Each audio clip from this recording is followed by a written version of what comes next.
په ایران کې ځینې میشت افغان کډوال شکایت کوي چې د دغه هیواد روغتیایي مرکزونه هغه افغانان نه مني چې د کرونا وایروس شک پرې کیږي.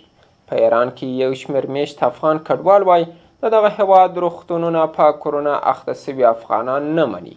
ایران یو له هغو هیوادونو څخه دی چې کرونا ډېر ځپلی دی. په ایران کې ځینې میشت افغان کډوال شکایت کوي چې دغه هیواد روغتیایي مرکزونه هغه افغانان نه مني چې د کرونا ویروس شک پرې کیږي. تر پرون جمعې پورې په دغه هیواد کې د رسمي شمیرنو پر اساس تر 14,000 د زیاتو کسانو کرونا مثبت تشخیص شوی، خو غیر رسمي شمیرنې ښیي چې په دې هیواد کې تر اوسه نږدې 20,000 تنه په کرونا ویروس اخته شوي او 1,230 ترې مړه شوي دي. په همدې منځ کې یو شمېر افغان کورنۍ چې عزیزان یې په کرونا ویروس اخته شوي یا د کرونا ویروس نښې لري وایي روغتون په روغتون ګرځي خو څوک اجازه نه ورکوي. په ټولنیزو رسنیو کې هم ځینې ویډیوګانې خپرې شوي چې په هغوی کې ادعا شوې چې افغانان روغتونونو ته نه پرېښودل کېږي او که پرېښودل شي نو د زهرو پیچکارۍ ورکول کېږي.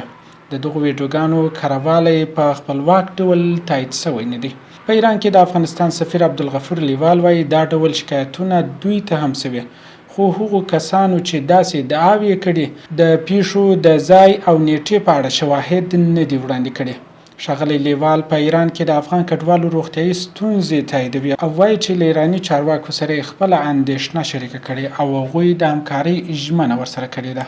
د ویل د افغانستان سفارت هڅه کوي د کرونا په ویروس د اخته کسانو د درملنې په برخه کې د افغانانو او ایرانیانو ترمنځ توپیر ونیسي.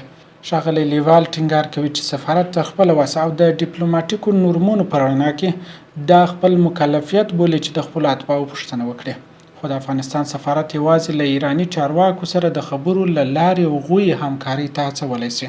د افغانستان د عامې روغتیا وزارت پر اساس تر اوسه په افغانستان کې 22 تنه په کرونا ویروس اخته دي چې کابو ټول له ایران څخه راستانه شوي دي. دا په داسې حال کې ده چې د ځینو راپورونو له مخې د ورځې نږدې 10,000 افغانان له ایران څخه بیرته خپل هیواد ته راګرځي.